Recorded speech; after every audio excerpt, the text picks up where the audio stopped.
Adapun Raja Salomo mencintai banyak perempuan asing. Di samping anak Firaun, ia mencintai perempuan-perempuan Moab, Amon, Edom, Sidon, dan Het. Padahal tentang bangsa-bangsa itu, Tuhan telah berfirman kepada orang Israel, "Janganlah kamu bergaul dengan mereka, dan mereka pun janganlah bergaul dengan kamu. Sebab sesungguhnya mereka akan mencondongkan hatimu kepada Allah-Allah mereka." Hati Salomo telah terpaut kepada mereka dengan cinta. Ia mempunyai 700 istri dari kaum bangsawan dan 300 gundik. Istri-istrinya itu menarik hatinya daripada Tuhan. Sebab pada waktu Salomo sudah tua, istri-istrinya itu mencondongkan hatinya kepada Allah-Allah lain, sehingga ia tidak dengan sepenuh hati berpaut kepada Tuhan Allahnya, seperti Daud ayahnya. Demikianlah Salomo mengikuti Asitoret, dewi orang Sidon, dan mengikuti Milkom, dewa kejijikan, sembahan orang Amon. Dan Salomo melakukan apa yang jahat di mata Tuhan, dan ia tidak dengan sepenuh hati mengikuti Tuhan seperti Daud ayahnya. Pada waktu itu, Salomo mendirikan bukit pengorbanan bagi Kamos, dewa kejijikan sembahan orang Moab, di gunung di sebelah timur Yerusalem, dan bagi Moloch, dewa kejijikan sembahan Bani Amon. Demikian juga dilakukannya bagi semua istrinya, orang-orang asing itu, yang mempersembahkan korban ukupan dan korban sembelihan kepada Allah-Allah mereka. Sebab itu Tuhan menunjukkan murkanya kepada Salomo, sebab hatinya telah menyimpang daripada Tuhan, Allah Israel, yang telah 2 kali menampakkan diri kepadanya, dan yang telah memerintahkan kepadanya dalam hal ini supaya jangan mengikuti Allah-Allah lain. Akan tetapi, ia tidak berpegang pada apa yang diperintahkan Tuhan. Lalu berfirmanlah Tuhan kepada Salomo, "Oleh karena begitu kelakuanmu, yakni engkau tidak berpegang pada perjanjian dan segala ketetapanku yang telah kuperintahkan kepadamu, maka sesungguhnya aku akan mengoyakkan kerajaan itu daripadamu dan akan memberikannya kepada hambamu. Hanya pada waktu hidupmu ini, aku belum mau melakukannya, oleh karena Daud ayahmu. Dari tangan anakmu lah aku akan mengoyakkannya. Namun demikian, kerajaan itu tidak seluruhnya akan kukoyakkan daripadanya. 1 suku akan kuberikan kepada anakmu oleh karena hambaku Daud, dan oleh karena Yerusalem yang telah kupilih." Kemudian Tuhan membangkitkan seorang lawan Salomo, yakni Hadad, orang Edom. Ia dari keturunan Raja Edom. Sesudah Daud memukul kalah orang Edom, maka Panglima Yoab pergi menguburkan orang-orang yang mati terbunuh, lalu menewaskan semua laki-laki di Edom. 6 bulan lamanya Yoab diam di sana dengan seluruh Israel, sampai dilenyapkannya semua laki-laki di Edom. Tetapi Hadad melarikan diri bersama-sama dengan beberapa orang Edom dari pegawai-pegawai ayahnya, dan mengungsi ke Mesir. Adapun Hadad itu masih sangat muda. Mereka berangkat dari Midian, lalu ke Paran. Mereka membawa beberapa orang dari Paran. Lalu mereka sampai ke Mesir, kepada Firaun, Raja Mesir. Ia ini memberikan rumah kepada Hadad, menentukan belanjanya, dan menyerahkan sebidang tanah kepadanya. Hadad demikian disayangi Firaun, sehingga diberikannya kepadanya seorang istri, yakni adik istrinya sendiri, adik permaisuri Tahpenes. Lalu adik Tahpenes itu melahirkan baginya seorang anak laki-laki, Genubat namanya. Dan Tahpenes menyapih dia di istana Firaun, sehingga Genubat ada di istana Firaun, di tengah-tengah anak-anak Firaun sendiri. Ketika didengar Hadad di Mesir bahwa Daud telah mendapat perhentian bersama-sama dengan nenek moyangnya, dan bahwa Panglima Yoab sudah mati juga, maka berkatalah Hadad kepada Firaun, "Biarkanlah aku pergi ke negeriku." Lalu bertanyalah Firaun kepadanya, "Tetapi kekurangan apakah engkau padaku ini, maka engkau tiba-tiba berniat pergi ke negerimu?" Jawabnya, "Aku tidak kekurangan apapun. Namun demikian, biarkanlah juga aku pergi." Allah membangkitkan pula seorang lawan Salomo, yakni Rezon bin Eliada, yang telah melarikan diri dari tuannya, yakni Hadadezer, Raja Zoba. Ia mengumpulkan orang-orang, lalu menjadi kepala gerombolan. Ketika Daud hendak membunuh mereka, maka pergilah mereka ke Damsyik. Mereka diam di sana, dan disitulah mereka mengangkat Rezon menjadi raja. Dialah yang menjadi lawan Israel sepanjang umur Salomo. Ia mendatangkan malapetaka sama seperti Hadad. Ia muak akan orang Israel dan menjadi raja atas Aram. Juga Yerobeam bin Nebat, seorang Efraim dari Zereda, seorang pegawai Salomo, nama ibunya Zerua, seorang janda, memberontak terhadap raja. Inilah alasannya, mengapa ia memberontak terhadap raja. Salomo mendirikan Milo, dan ia menutup tembusan tembok kota Daud, ayahnya. Yerobeam adalah seorang tangkas. Ketika Salomo melihat bahwa orang muda itu seorang yang rajin bekerja, maka ditempatkannya lah dia mengawasi semua pekerja wajib dari keturunan Yusuf. Pada waktu itu, ketika Yerobeam keluar dari Yerusalem, Nabi Ahia, orang Silo itu, mendatangi dia di jalan dengan berselubungkan kain baru. Dan hanya mereka berdua ada di padang. Ahia memegang kain baru yang di badannya, lalu dikoyakannya menjadi 12 koyakan. Dan ia berkata kepada Yerobeam, "Ambillah bagimu 10 koyakan. Sebab beginilah firman Tuhan, Allah Israel. Sesungguhnya aku akan mengoyakkan kerajaan itu dari tangan Salomo, dan akan memberikan kepadamu 10 suku. Tetapi 1 suku akan tetap padanya, oleh karena hambaku Daud, dan oleh karena Yerusalem, kota yang kupilih itu dari segala suku Israel.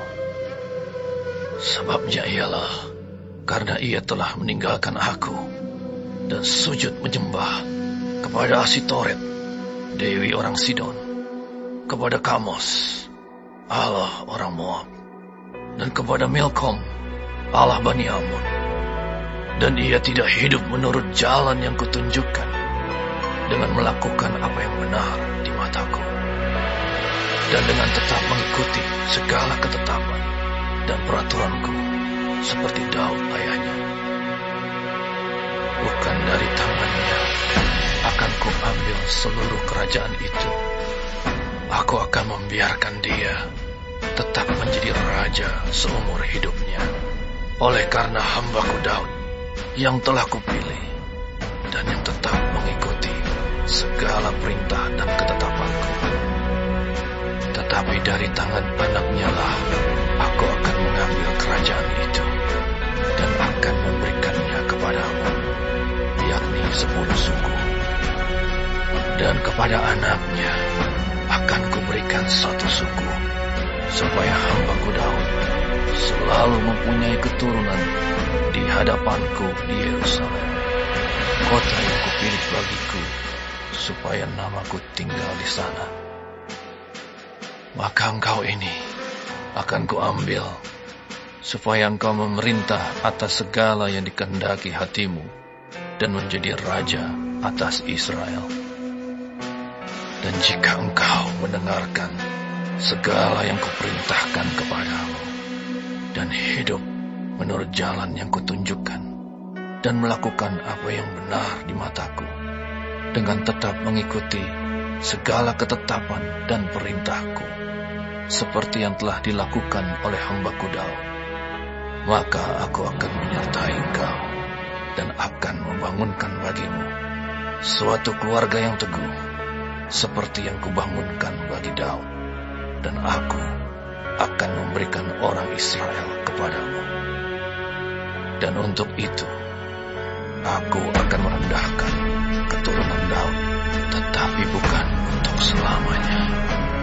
Lalu Salomo berikhtiar membunuh Yerobeam, tetapi Yerobeam bangkit dan melarikan diri ke Mesir, kepada Sisak, raja Mesir, dan di Mesirlah ia tinggal sampai Salomo mati.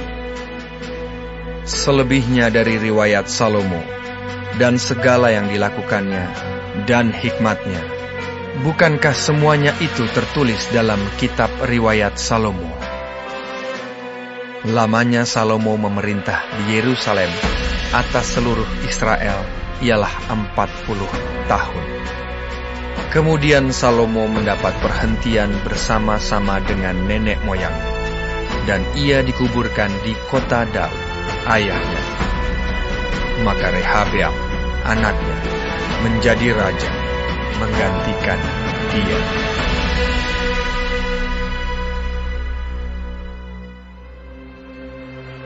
Kemudian Rehabeam pergi ke Sikhem, sebab seluruh Israel telah datang ke Sikhem untuk menobatkan dia menjadi raja. Segera sesudah hal itu kedengaran kepada Yerobeam bin Nebat, pada waktu itu dia masih ada di Mesir, sebab ia melarikan diri ke sana dari hadapan Raja Salomo. Maka kembalilah ia dari Mesir. Orang menyuruh memanggil dia, lalu datanglah Yerobeam dengan segenap jemaah Israel dan berkata kepada Rehabeam, "Ayahmu telah memberatkan tanggungan kami. Maka sekarang ringankanlah pekerjaan yang sukar yang dibebankan ayahmu, dan tanggungan yang berat yang dipikulkannya kepada kami, supaya kami menjadi hamba." Tetapi ia menjawab mereka, "Pergilah sampai lusa, kemudian kembalilah kepadaku." Lalu pergilah rakyat itu. Sesudah itu, Rehabeam meminta nasihat dari para tua-tua yang selama hidup Salomo mendampingi Salomo, ayahnya. Katanya, "Apakah nasihatmu untuk menjawab rakyat itu?"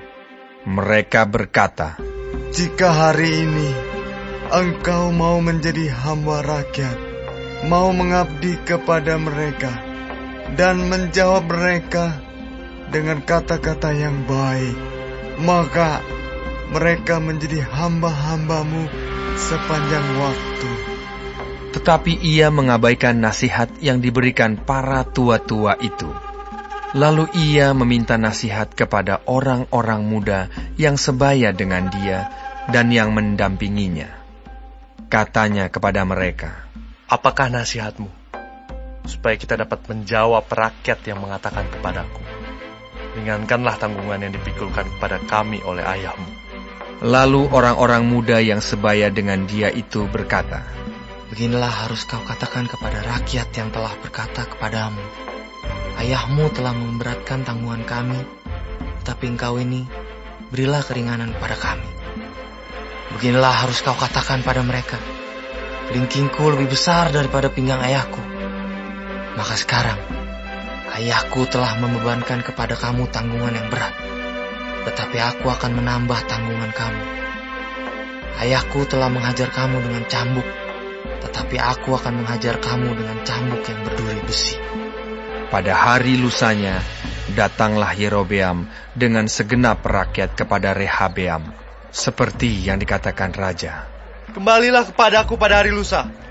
Raja menjawab rakyat itu dengan keras.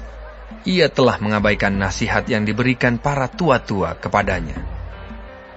Ia mengatakan kepada mereka menurut nasihat orang-orang muda.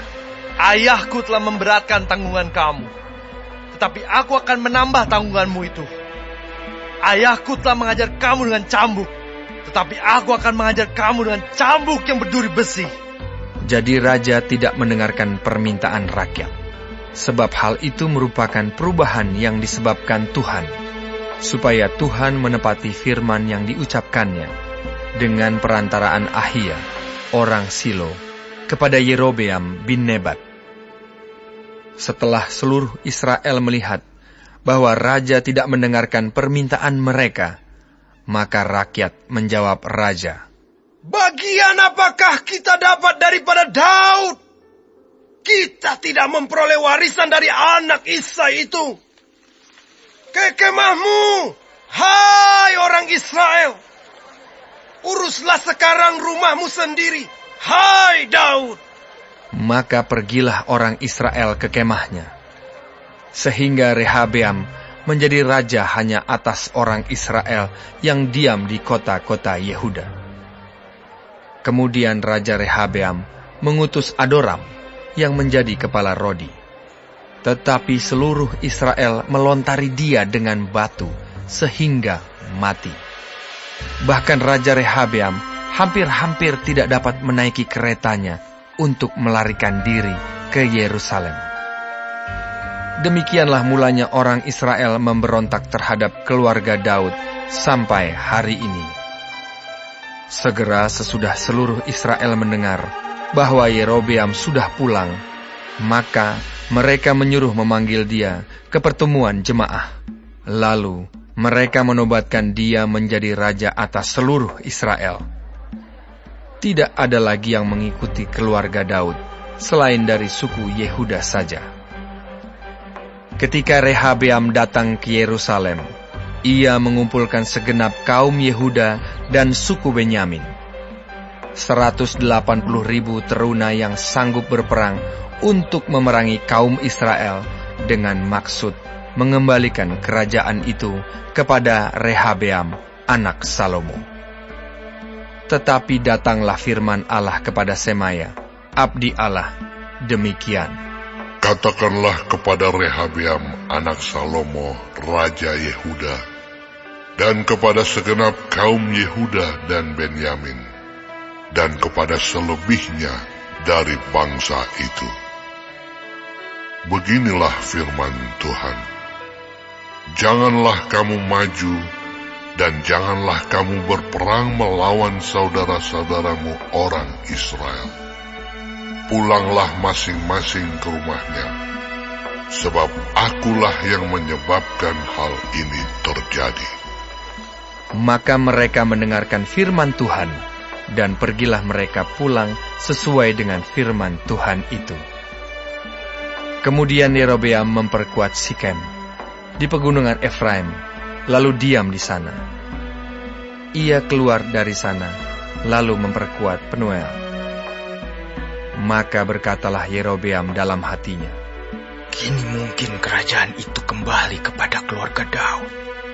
Jika bangsa itu pergi mempersembahkan korban sembelihan di rumah Tuhan di Yerusalem, maka tentulah hati bangsa ini akan berbalik kepada Tuhan mereka, yaitu Rehabeam, Raja Yehuda. Kemudian mereka akan membunuh aku, dan akan kembali kepada Rehabeam, Raja Yehuda." Sesudah menimbang-nimbang, maka raja membuat 2 anak lembu jantan dari emas, dan ia berkata kepada mereka, "Sudah cukup lamanya kamu pergi ke Yerusalem. Hai Israel, lihatlah sekarang Allah-Allahmu yang telah menuntun engkau keluar dari tanah Mesir." Lalu ia menaruh lembu yang satu di Betel, dan yang lain ditempatkannya di Dan. Maka hal itu menyebabkan orang berdosa, sebab rakyat pergi ke Betel menyembah patung yang satu, dan ke Dan menyembah patung yang lain. Ia membuat juga kuil-kuil di atas bukit-bukit pengorbanan, dan mengangkat imam-imam dari kalangan rakyat yang bukan dari Bani Lewi. Kemudian Yerobeam menentukan suatu hari raya pada hari yang ke-15 bulan ke-8, sama seperti hari raya yang di Yehuda, dan ia sendiri naik tangga mezbah itu. Begitulah dibuatnya di Betel, yakni ia mempersembahkan korban kepada anak-anak lembu yang telah dibuatnya itu. Dan ia menugaskan di Betel imam-imam bukit pengorbanan yang telah diangkatnya. Ia naik tangga mezbah yang dibuatnya di Betel itu pada hari yang ke-15 dalam bulan yang ke-8, dalam bulan yang telah direncanakannya dalam hatinya sendiri. Ia menentukan suatu hari raya bagi orang Israel, dan ia naik tangga mezbah itu untuk membakar korban. Sedang Yerobeam berdiri di atas mezbah itu sambil membakar korban, maka atas perintah Tuhan, datanglah seorang abdi Allah dari Yehuda ke Betel. Lalu atas perintah Tuhan, berserulah orang itu terhadap mezbah itu, katanya, Hai mezbah! Hai mezbah! Beginilah firman Tuhan, bahwasanya seorang anak akan lahir pada keluarga Daud. Yosia namanya. Ia akan menyembelih di atasmu imam-imam bukit pengorbanan yang membakar korban di atasmu. Juga tulang-tulang manusia akan dibakar di atasmu. Pada waktu itu juga ia memberitahukan suatu tanda ajaib. Katanya, Inilah tanda ajaib, bahwa Tuhan telah berfirman, bahwasanya mezbah itu akan pecah, sehingga tercurah abu yang di atasnya. Demi Raja Yerobeam mendengar perkataan abdi Allah yang diserukannya terhadap mezbah di Betel itu, ia mengulurkan tangannya dari atas mezbah dan berkata, Tangkaplah dia! Tetapi tangan yang diulurkannya terhadap orang itu menjadi kejang, sehingga tidak dapat ditariknya kembali. Mezbah itu pun pecahlah, sehingga abu yang di atasnya tercurah, sesuai dengan tanda ajaib yang diberitahukan abdi Allah itu atas perintah Tuhan. Lalu berbicaralah raja dan berkata kepada abdi Allah itu, Mohonkanlah belas kasihan Tuhan Allahmu, dan berdoalah untukku, supaya tanganku dapat kembali. Dan abdi Allah itu memohonkan belas kasihan Tuhan. Maka tangan raja itu dapat kembali dan menjadi seperti semula. Kemudian berbicaralah raja kepada abdi Allah itu, Marilah bersama-sama dengan aku ke rumah. Segarkan badanmu. Sesudah itu aku hendak memberikan suatu hadiah kepadamu. Tetapi abdi Allah itu berkata kepada raja, Sekalipun setengah dari istanamu kau berikan kepadaku, aku tidak mau singgah kepadamu.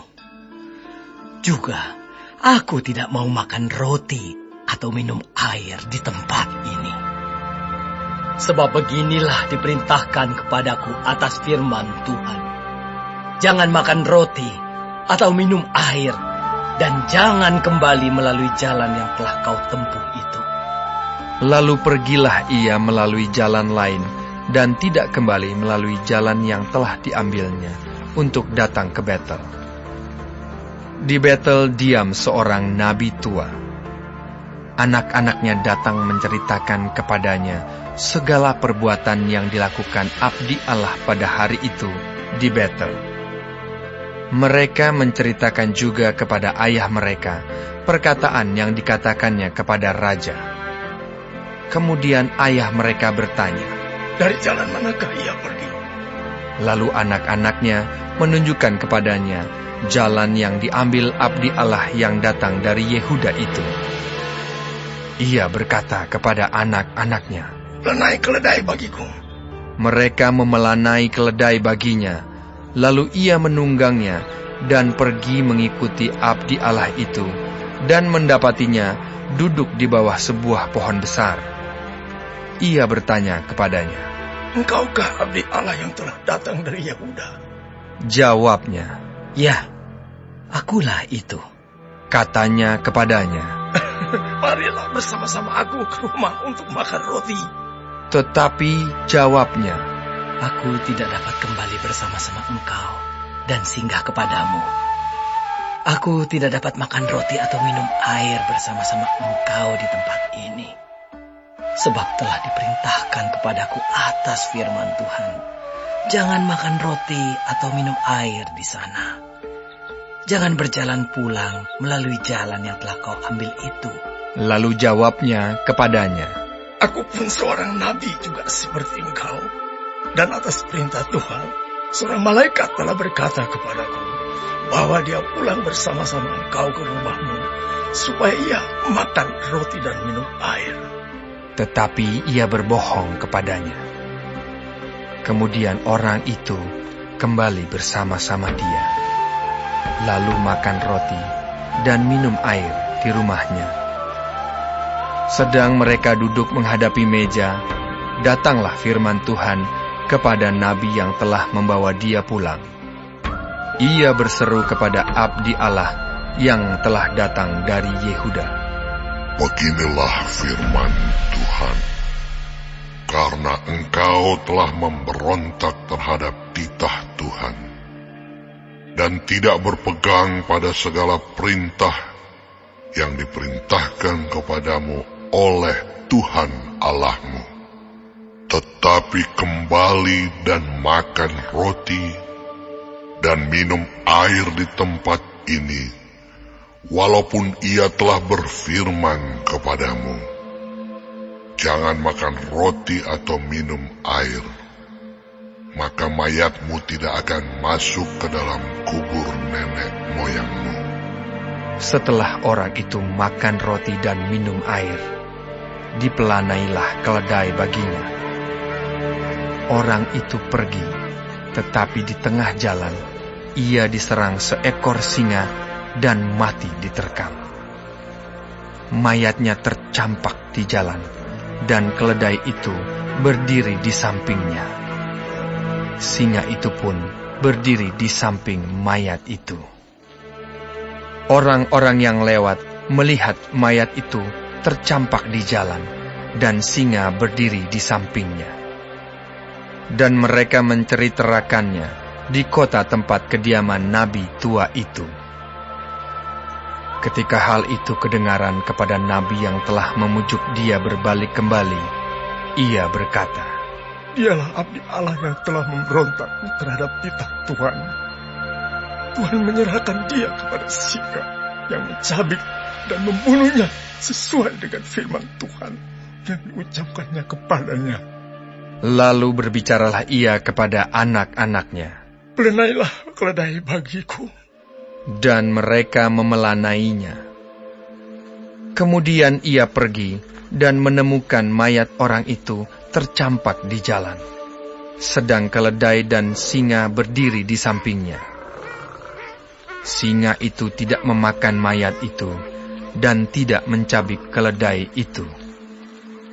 Nabi tua itu mengangkat mayat abdi Allah itu, menaruhnya ke atas keledai, dan membawanya kembali ke kotanya sendiri untuk diratapi dan dikuburkan.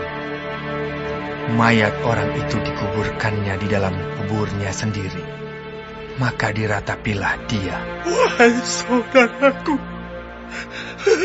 Setelah ia menguburkannya, ia berkata kepada anak-anaknya, "Kalau aku mati, kuburkanlah aku dalam kubur ini bersama dengan abdi Allah itu, dan taruhlah tulang-tulangku di sisi tulang-tulangnya. Sebab perkataan yang atas perintah Tuhan telah disuruhkannya terhadap mezbah yang di Betel itu, dan terhadap segala kuil di bukit-bukit pengorbanan yang di kota-kota Samaria, akan betul-betul terjadi."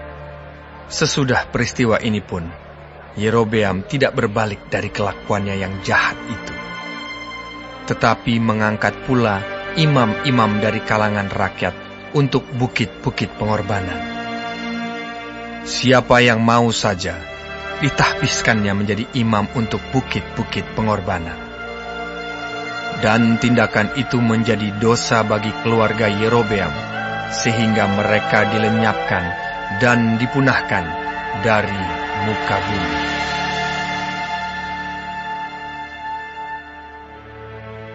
Pada waktu itu, Abia, anak Yerobeam, jatuh sakit. Lalu Yerobeam berkata kepada istrinya, "Berkemaslah, menyamarlah, supaya jangan diketahui orang bahwa engkau istri Yerobeam, dan pergilah ke Silo. Bukankah di sana tinggal Nabi Ahia? Dialah yang telah mengatakan tentang aku, bahwa aku akan menjadi raja atas bangsa ini. Bawalah 10 roti, kue kismis, dan sebuli-buli air madu, dan pergilah kepadanya. Dia akan memberitahukan kepadamu apa yang akan terjadi dengan anak ini." Istri Yerobeam berbuat demikian. Ia berkemas, pergi ke Silo dan masuk ke rumah Ahia. Ahia tidak dapat melihat lagi, sebab matanya sudah kabur karena ia sudah tua. Tetapi Tuhan telah berfirman kepada Ahia, bahwasanya istri Yerobeam datang untuk menanyakan kepadamu perihal anaknya, sebab anak itu sedang sakit. Begini-begini harus kau katakan kepadanya. Ketika perempuan itu masuk, berbuatlah ia seolah-olah ia orang lain. Tetapi segera sesudah Ahia mendengar bunyi langkah perempuan itu, sementara melangkah masuk pintu, berkatalah ia, "Masuklah, hai istri Yerobeam. Mengapakah engkau berbuat seolah-olah engkau orang lain? Aku disuruh menyampaikan pesan yang keras kepadamu. Pergilah, katakan kepada Yerobeam, beginilah firman Tuhan Allah Israel. Aku telah meninggikan engkau dari tengah-tengah bangsa itu dan mengangkat engkau menjadi raja atas umatku Israel. Aku telah mengoyakkan kerajaan dari keluarga Daud dan memberikannya kepadamu. Tetapi engkau tidak seperti hambaku Daud, yang tetap mentaati segala perintahku dan mengikuti aku dengan segenap hatinya, dan hanya melakukan apa yang benar di mataku. Sebab engkau telah melakukan perbuatan jahat lebih dari semua orang yang mendahului engkau, dan telah membuat bagimu Allah lain dan patung-patung tuangan, sehingga engkau menimbulkan sakit hatiku. Bahkan engkau telah membelakangi aku. Maka aku akan mendatangkan malapetaka kepada keluarga Yerobeam. Aku akan melenyapkan daripada Yerobeam setiap orang laki-laki, baik yang tinggi maupun yang rendah kedudukannya di Israel. Aku akan menyapu keluarga Yerobeam seperti orang menyapu tai sampai habis. Setiap orang daripada Yerobeam yang mati di kota akan dimakan anjing, dan yang mati di padang akan dimakan burung yang di udara. Sebab Tuhan telah mengatakannya. Tetapi bangunlah dan pulang ke rumahmu pada saat kakimu melangkah masuk ke kota. Anak itu akan mati. Seluruh Israel akan meratapi dia, sebab Israel akan meratapi dia dan menguburkan dia, sebab hanya dialah daripada keluarga Yerobeam yang akan mendapat kubur. Sebab di antara keluarga Yerobeam hanya padanyalah terdapat sesuatu yang baik di mata Tuhan Allah Israel. Dan Tuhan akan membangkitkan baginya seorang raja atas Israel, yang akan melenyapkan keluarga Yerobeam, seperti kenyataan sekarang ini. Kemudian Tuhan akan menghajar orang Israel sehingga tergoyah-goyah seperti gelagah di air, dan Ia akan menyentakkan mereka daripada tanah yang baik ini, yang telah diberikannya kepada nenek moyang mereka. Ia akan menyerahkan mereka ke seberang sungai Efrat sana, oleh karena mereka telah membuat tiang-tiang berhala mereka, dan dengan demikian menyakiti hati Tuhan. Ia akan lepas tangan terhadap orang Israel oleh karena dosa-dosa yang telah dilakukan Yerobeam, dan yang mengakibatkan orang Israel berdosa pula. Sesudah itu bangkitlah istri Yerobeam dan pergi. Lalu sampailah ia ke Tirza. Pada saat ia masuk melangkahi ambang pintu rumah, matilah anak itu. Mereka menguburkannya, dan seluruh Israel meratapi dia sesuai dengan firman Tuhan yang diucapkannya dengan perantaraan hambanya, Nabi Ahia. Selebihnya dari riwayat Yerobeam, bagaimana ia berperang dan bagaimana ia memerintah, sesungguhnya semuanya itu tertulis dalam kitab sejarah raja-raja Israel. Lamanya Yerobeam memerintah ada 22 tahun. Kemudian ia mendapat perhentian bersama-sama dengan nenek moyangnya. Maka anaknya menjadi raja menggantikan dia. Adapun Rehabeam, anak Salomo, ia memerintah di Yehuda. Rehabeam berumur 41 tahun pada waktu ia menjadi raja.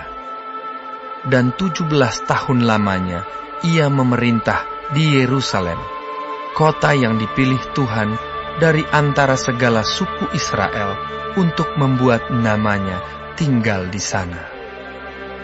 Nama ibunya ialah Naamah, seorang perempuan Amon. Tetapi orang Yehuda melakukan apa yang jahat di mata Tuhan, dan mereka menimbulkan cemburunya dengan dosa yang diperbuat mereka, lebih daripada segala yang dilakukan nenek moyang mereka. Sebab mereka pun juga mendirikan tempat-tempat pengorbanan dan tugu-tugu berhala dan tiang-tiang berhala di atas setiap bukit yang tinggi dan di bawah setiap pohon yang rimbun. Bahkan ada pelacuran bakti di negeri itu. Mereka berlaku sesuai dengan segala perbuatan keji bangsa-bangsa yang telah dihalau Tuhan dari orang Israel. Tetapi pada tahun kelima, zaman Raja Rehabeam, majulah Sisak, Raja Mesir, menyerang Yerusalem. Ia merampas barang-barang perbendaharaan rumah Tuhan dan barang-barang perbendaharaan rumah raja. Semuanya dirampasnya. Ia merampas juga segala perisai emas yang dibuat Salomo. Sebagai gantinya, Raja Rehabeam membuat perisai-perisai tembaga yang dipercayakannya kepada pemimpin-pemimpin bentara yang menjaga pintu istana raja.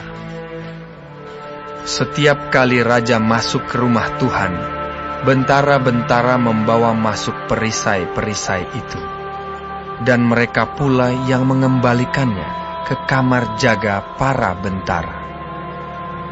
Selebihnya dari riwayat Rehabeam dan segala yang dilakukannya, bukankah semuanya itu tertulis dalam kitab sejarah raja-raja Yehuda? Dan terus-menerus perang ada antara Rehabeam dan Yerobeam. Kemudian Rehabeam mendapat perhentian bersama-sama dengan nenek moyangnya, dan ia dikuburkan di samping nenek moyangnya di kota Daud. Nama ibunya ialah Naama, seorang perempuan Amon. Maka Abiam, anaknya, menjadi raja, menggantikan dia. Dalam tahun ke-18 zaman Raja Yerobeam bin Nebat, menjadi rajalah Abiam atas Yehuda. 3 tahun lamanya ia memerintah di Yerusalem. Nama ibunya ialah Maakah, anak Abisalom. Abiam hidup dalam segala dosa yang telah dilakukan ayahnya sebelumnya, dan ia tidak dengan sepenuh hati berpaut kepada Tuhan, Allahnya, seperti Daud moyangnya. Tetapi oleh karena Daud, maka Tuhan Allahnya memberikan keturunan kepadanya di Yerusalem, dengan mengangkat anaknya, menggantikan dia, dan dengan membiarkan Yerusalem berdiri. Karena Daud telah melakukan apa yang benar di mata Tuhan, dan tidak menyimpang dari segala yang diperintahkannya kepadanya seumur hidupnya, kecuali dalam perkara Uria, orang Het itu. Dan ada perang antara Rehabeam dan Yerobeam seumur hidupnya. Selebihnya dari riwayat Abiam dan segala yang dilakukannya, bukankah semuanya itu tertulis dalam kitab sejarah Raja-Raja Yehuda? Dan ada perang antara Abiam dan Yerobeam. Kemudian Abiam mendapat perhentian bersama-sama dengan nenek moyangnya, dan ia dikuburkan di kota Daud. Maka Asa, anaknya, menjadi raja menggantikan dia. Dalam tahun ke-20, zaman Yerobeam, raja Israel, Asa menjadi raja atas Yehuda. 41 tahun lamanya ia memerintah di Yerusalem. Nama neneknya yang perempuan ialah Maakah, anak Abisalom. Asa melakukan apa yang benar di mata Tuhan seperti Daud, bapa leluhurnya. Ia menyingkirkan pelacuran bakti dari negeri itu dan menjauhkan segala berhala yang dibuat oleh nenek moyangnya. Bahkan ia memecat Maakah, neneknya, dari pangkat ibu suri, karena neneknya itu membuat patung Asyera yang keji. Asa merobohkan patung yang keji itu dan membakarnya di lembah Kidron. Sekalipun bukit-bukit pengorbanan tidak dijauhkan, namun Asa berpaut kepada Tuhan dengan segenap hatinya sepanjang umurnya. Ia membawa persembahan-persembahan kudus ayahnya dan persembahan-persembahan kudusnya sendiri ke rumah Tuhan, yakni emas dan perak, serta barang-barang lain. Dan ada perang antara Asa dan Baesa, raja Israel, sepanjang umur mereka. Baesa, raja Israel, maju berperang melawan Yehuda, dan ia memperkuat Rama dengan maksud mencegah lalu lintas kepada Asa, raja Yehuda. Tetapi Asa mengambil segala emas dan perak yang masih tinggal dalam perbendaharaan rumah Tuhan dan dalam perbendaharaan rumah raja, dan menyerahkannya kepada pegawainya. Kemudian Raja Asa mengutus mereka kepada Ben-Hadad bin Tabrimon bin Hezion, Raja Aram yang diam di Damsyik, dengan membawa pesan. Ada perjanjian antara aku dan engkau, antara ayahku dan ayahmu. Di sini kukirim kepadamu suatu bingkisan, yakni emas dan perak. Marilah, batalkanlah perjanjianmu dengan Baesa, Raja Israel, supaya ia undur daripadaku. Lalu Ben-Hadad mendengarkan permintaan Raja Asa. Ia menyuruh panglima-panglimanya menyerang kota-kota Israel, dan ia mengalahkan Iyon, dan Abel Bet Maakah, dan seluruh Kinerot serta seluruh tanah Naftali. Segera sesudah Baesa mendengar hal itu, ia berhenti memperkuat Rama, dan ia menetap di Tirza. Tetapi Raja Asa mengerahkan segenap orang Yehuda, seorang pun tiada yang terkecuali. Mereka harus mengangkat batu dan kayu yang dipergunakan Baesa untuk memperkuat Rama. Raja Asa mempergunakannya untuk memperkuat Geba Benyamin dan Mispa. Selebihnya dari seluruh riwayat Asa dan segala kepahlawanannya dan segala yang dilakukannya dan kota-kota yang diperkuatnya, bukankah semuanya itu tertulis dalam kitab sejarah raja-raja Yehuda? Tetapi pada masa tuanya, ia menderita sakit pada kedua kakinya. Kemudian Asa mendapat perhentian bersama-sama dengan nenek moyangnya, dan ia dikuburkan di samping nenek moyangnya di kota Daud, bapa leluhurnya. Maka Yosafat, anaknya, menjadi raja menggantikan dia. Nadab, anak Yerobeam, menjadi raja atas Israel dalam tahun kedua zaman Asa, raja Yehuda. Ia memerintah atas Israel 2 tahun lamanya. Ia melakukan apa yang jahat di mata Tuhan, serta hidup menurut tingkah laku ayahnya dan menurut dosa ayahnya, yang mengakibatkan orang Israel berdosa pula. Dan Baesa bin Ahia dari kaum Isakar mengadakan persepakatan melawan dia. Baesa menewaskan dia di Gibeton yang termasuk wilayah orang Filistin, sedang Nadab dan seluruh Israel mengepung Gibeton itu. Baesa membunuh dia dalam tahun ketiga zaman Asa, raja Yehuda, dan menjadi raja menggantikan dia. Segera sesudah ia menjadi raja, ia membunuh seluruh keluarga Yerobeam. Tidak ada yang bernafas yang ditinggalkannya hidup daripada Yerobeam, sampai dipunahkannya semuanya, sesuai dengan firman Tuhan yang diucapkannya dengan perantaraan hambanya Ahia, orang Silo itu, oleh karena dosa-dosa yang telah dilakukan Yerobeam, yang mengakibatkan orang Israel berdosa pula, oleh sebab sakit hati yang ditimbulkannya pada Tuhan, Allah Israel. Selebihnya dari riwayat Nadab dan segala yang dilakukannya, bukankah semuanya itu tertulis dalam kitab sejarah raja-raja Israel?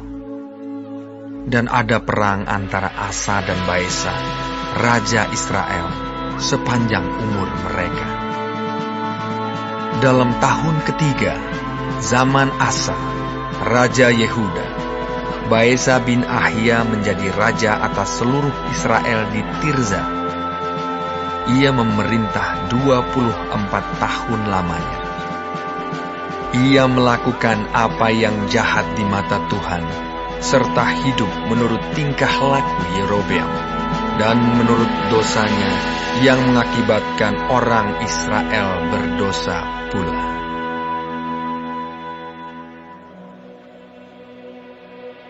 Kemudian datanglah firman Tuhan kepada Yehu bin Hanani melawan Baesa. Bunyinya, oleh karena engkau telah kutinggikan dari debu, dan kuangkat menjadi raja atas umatku Israel, tetapi engkau telah hidup seperti Yerobeam, dan telah menyuruh umatku Israel berdosa, sehingga mereka menimbulkan sakit hatiku dengan dosa mereka. Maka sesungguhnya aku akan menyapu bersih Baesa dan keluarganya. Kemudian aku akan membuat keluargamu seperti keluarga Yerobeam bin Nebat.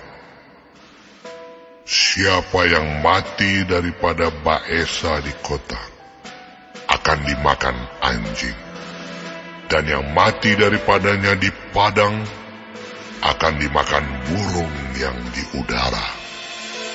Selebihnya dari riwayat Baesa dan apa yang dilakukannya dan kepahlawanannya, bukankah semuanya itu tertulis dalam kitab sejarah raja-raja Israel?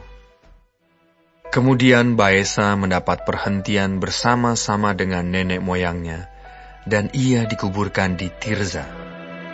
Maka Ela, anaknya, menjadi raja menggantikan dia. Juga dengan perantaraan Nabi Yehu bin Hanani, firman Tuhan telah datang melawan Baesa dan melawan keluarganya. Baik karena segala yang jahat yang telah dilakukannya di mata Tuhan, sehingga ia menimbulkan sakit hati Tuhan dengan perbuatan tangannya. Dan dengan demikian menjadi sama seperti keluarga Yerobeam, maupun oleh karena ia telah membunuh Yerobeam. Dalam tahun ke-26 zaman Asa, Raja Yehuda, Ela, anak Baesa, menjadi raja atas Israel di Tirza. Ia memerintah 2 tahun lamanya. Zimri, pegawainya yang menjadi panglima atas setengah dari pasukan kereta, mengadakan persepakatan melawan dia. Ketika ia minum-minum sampai mabuk di Tirza, di rumah Arza yang menjadi kepala istana di Tirza, datanglah Zimri, lalu membunuh dia dalam tahun ke-27 zaman Asa, Raja Yehuda, dan ia menjadi raja menggantikan dia. Pada waktu ia menjadi raja itu, segera sesudah ia duduk di atas tahtanya, ia membunuh seluruh keluarga Baesa. Tidak ada seorang laki-laki pun daripadanya yang ditinggalkannya hidup, juga kaumnya dan teman-temannya. Demikianlah Zimri memunahkan seluruh keluarga Baesa, sesuai dengan firman Tuhan yang diucapkannya kepada Baesa dengan perantaraan Nabi Yehu, oleh karena segala dosa yang telah dilakukan Baesa dan Ela anaknya, yang mengakibatkan orang Israel berdosa pula, sehingga mereka menimbulkan sakit hati Tuhan, Allah Israel, dengan dewa-dewa kesia-siaan mereka. Selebihnya dari riwayat Ela dan segala yang dilakukannya, bukankah semuanya itu tertulis dalam kitab sejarah raja-raja Israel? Dalam tahun ke-27, zaman Asa, Raja Yehuda, Zimri menjadi raja. Ia memerintah 7 hari lamanya di Tirza, sedang rakyat berkemah mengepung Gibeton yang termasuk wilayah orang Filistin. Setelah rakyat yang berkemah itu mendengar orang mengatakan, Zimri telah mengadakan persepakatan, dan ia pun telah membunuh raja. Maka pada hari itu juga, di tempat perkemahan, seluruh Israel menobatkan Omri, panglima tentara, menjadi raja atas Israel. Kemudian Omri dengan seluruh Israel maju dari Gibeton, dan mereka mengepung Tirza. Segera sesudah Zimri melihat bahwa kota itu telah direbut, masuklah ia ke dalam puri istana raja, lalu membakar istana raja itu, sedang ia sendiri ada di dalamnya, dan ia mati. Oleh karena dosa-dosa yang telah dilakukannya dengan melakukan apa yang jahat di mata Tuhan, serta hidup menurut tingkah laku Yerobeam dan menurut dosa Yerobeam yang mengakibatkan orang Israel berdosa pula. Selebihnya dari riwayat Zimri dan persepakatan yang diadakannya, bukankah semuanya itu tertulis dalam kitab sejarah raja-raja Israel? Pada waktu itu bangsa Israel terbagi 2. Sebagian dari bangsa itu mengikuti Tibni bin Ginat dan bermaksud mengangkat dia menjadi raja, dan sebagian lagi mengikuti Omri. Tetapi rakyat yang mengikuti Omri lebih kuat daripada rakyat yang mengikuti Tibni bin Ginat. Sesudah Tibni mati, maka Omri menjadi raja. Dalam tahun ke-31, zaman Asa, Raja Yehuda, Omri menjadi raja atas Israel, dan ia memerintah 12 tahun lamanya. Di Tirza, ia memerintah 6 tahun lamanya. Kemudian ia membeli gunung Samaria daripada Semer dengan 2 talenta perak. Ia mendirikan suatu kota di gunung itu dan menamainya Samaria, menurut nama Semer, pemilik gunung itu. Omri melakukan apa yang jahat di mata Tuhan, dan ia melakukan kejahatan lebih daripada segala orang yang mendahuluinya. Ia hidup menurut segala tingkah laku Yerobeam bin Nebat, dan menurut dosa Yerobeam yang mengakibatkan orang Israel berdosa pula, sehingga mereka menimbulkan sakit hati Tuhan, Allah Israel, dengan dewa-dewa kesia-siaan mereka. Selebihnya dari riwayat Omri, apa yang dilakukannya dan kepahlawanannya, bukankah semuanya itu tertulis dalam kitab sejarah raja-raja Israel? Kemudian Omri mendapat perhentian bersama-sama dengan nenek moyangnya, dan ia dikuburkan di Samaria. Maka Ahab, anaknya, menjadi raja menggantikan dia. Ahab, anak Omri, menjadi raja atas Israel dalam tahun ke-38 zaman Asa, Raja Yehuda. Dan Ahab bin Omri memerintah 20 tahun lamanya atas Israel di Samaria. Ahab bin Omri melakukan apa yang jahat di mata Tuhan, lebih daripada semua orang yang mendahuluinya. Seakan-akan belum cukup ia hidup dalam dosa-dosa Yerobeam bin Nebat, maka ia mengambil pula Izabel, anak Etbaal, raja orang Sidon, menjadi istrinya, sehingga ia pergi beribadah kepada Baal dan sujud menyembah kepadanya. Kemudian ia membuat mezbah untuk Baal itu di kuil Baal yang didirikannya di Samaria. Sesudah itu Ahab membuat patung Asyera, dan Ahab melanjutkan bertindak demikian, sehingga ia menimbulkan sakit hati Tuhan, Allah Israel, lebih dari semua raja-raja Israel yang mendahuluinya. Pada zamannya itu, Hiel, orang Betel, membangun kembali Yeriko. Dengan membayarkan nyawa Abiram, anaknya yang sulung, ia meletakkan dasar kota itu. Dan dengan membayarkan nyawa Segub, anaknya yang bungsu, ia memasang pintu gerbangnya, sesuai dengan firman Tuhan yang diucapkannya dengan perantaraan Yosua bin Nun.